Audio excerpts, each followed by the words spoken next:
এত চোরের চোর, চোর কোথেকে যে পয়দা হয়েছে আমি জানি না। পাকিস্তানের সব নিয়ে গেছে, কিন্তু এই চোর চুপ ফিরে গেছে আমার কাছে। শেখ মুজিবুর রহমান একসময় এক ভাষণে বলেছিলেন, এত চোরের চোর কোথা থেকে যে পয়দা হয়েছে আমি জানি না, পাকিস্তান সব নিয়ে গেছে কিন্তু এই চোর রেখে গেছে আমার কাছে। স্বাধীনতার 50 বছরের বেশি সময় পরেও সেই সতর্কবাণী যেন নতুন করে প্রাসঙ্গিক হয়ে উঠেছে, কারণ চোরের হাত থেকে রেহাই পাওয়া আজ দুষ্কর হয়ে পড়েছে। সাধারণ মানুষ থেকে শুরু করে সাংবাদিক, এমনকি রাজনীতিবিদরাও যেন আজ চোরের কাছে জেমে। 3 আগস্ট ঢাকার কেন্দ্রীয় শহীদ মিনার। নতুন বাংলাদেশের ইতিহাস শিরোনামে অনুষ্ঠিত হচ্ছে জাতীয় নাগরিক পার্টি এনসিপির এক গুরুত্বপূর্ণ সমাবেশ। ভিড়, উচ্ছ্বাস, স্লোগানে মুখরিত পুরো প্রাঙ্গণ।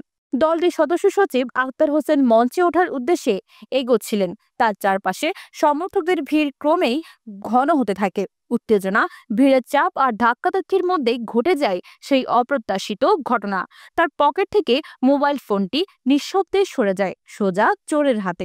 প্রথমে তিনি কিছুই টের পাননি, কিন্তু কয়েক মিনিট পর বুঝতে পেরে থমকে দাঁড়ালেন। তখন আর কিছু করার ছিল না। যে মানুষ রাজনৈতিক মঞ্চে জোর কণ্ঠে কথা বলেন, তাকেই দেখা গেল চুপচাপ দাঁড়িয়ে থাকতে, মন খারাপ, চোখে হতাশা, যেন হঠাৎ বাস্তবতা তাকে সাধারণ মানুষের মতো অসহায় করে দিয়েছে। এ সময় তার পাশেই ছিলেন এনসিপির উত্তরাঞ্চলীয় মুখ্য সংগঠক সার্জিস আলম। ভাগ্য ভালো, তিনি চোরের কবল থেকে রক্ষা পান। কিন্তু সেদিন শুধু আখতার হোসেনই নন, বহু সাংবাদিক ও সাধারণ মানুষের ফোন, মানিব্যাগ চুরির অভিযোগ পাওয়া যায়। শহীদ মিনারের প্রাঙ্গণ যেন হয়ে উঠেছিল পকেটমারদের স্বর্গরাজ্য। রাজনৈতিক উচ্ছ্বাসের আড়ালে চলছিল পরিকল্পিত চুরির খেলা। প্রশ্ন উঠছে, এটা কি শুধুই পকেটমারের ঘটনা, নাকি আড়ালে ছিল অন্য কোনো রাজনৈতিক উদ্দেশ্য? টার্গেট কি শুধু ছিল এনসিপির নেতাদের, নাকি এই বিশৃঙ্খলা ঘটিয়ে দিতে চাওয়া হয়েছিল এক অঘোষিত বার্তা? বিশেষজ্ঞরা বলছেন, ভিড়ভাট্টায় রাজনৈতিক সমাবেশ সবসময় নিরাপত্তার জন্য বড় চ্যালেঞ্জ, বিশেষ করে যেখানে খোলা প্রাঙ্গণে হাজারো মানুষ জড়ো হয়। সেখানে অপরাধীদের জন্য এটি হয়ে ওঠে গোল্ডেন অপরচুনিটি।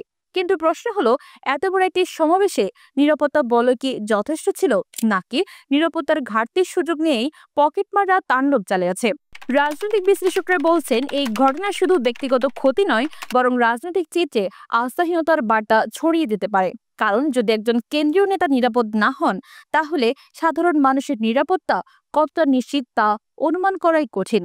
শেখ মুজিবুর রহমানের সেই উক্তি, এত চোরের চোর, আজও যেন বাস্তবতার আয়নায় ধরা দেয়। স্বাধীনতার 5 দশক পরেও চোরেরা শুধু রূপ বদলেছে, অভ্যাস নয়। এখন তারা রাজনীতির ভিড়ের আড়ালে মঞ্চের আশেপাশে ঠিক তখনই আঘাত হানে যখন কেউ কল্পনাও করে না। 3 আগস্টের শহীদ মিনারের ঘটনা আমাদের মনে করিয়ে দেয়, রাজনীতি শুধু বক্তৃতা, স্লোগান আর প্রতিশ্রুতির মধ্যে সীমাবদ্ধ নয়। এটি মানুষের নিরাপত্তা ও বিশ্বাসের বিষয়ও। আর সেই বিশ্বাসে আঘাত লাগলে রাজনৈতিক অঙ্গন ক্ষতিগ্রস্ত হয় সবচেয়ে বেশি।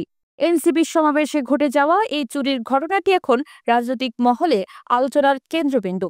কেউ বলছেন এটি নিছক অপরাধ, আবার কেউ সন্দেহ করছেন পরিকল্পিত বিশৃঙ্খলার ইঙ্গিত। তবে একটি বিষয় স্পষ্ট, নিরাপত্তা ব্যবস্থার ফাঁক ফোকর যতদিন থাকবে, ততদিন রাজনৈতিক মঞ্চের ভিড় অপরাধীদের হাতে জিম্মি হয়ে থাকবে। আর জনগণের মনে একটি প্রশ্ন আজ গুঞ্জরিত, স্বাধীনতার 50 বছর পরও কেন আমরা এখনো চোরের হাত থেকে মুক্ত নই?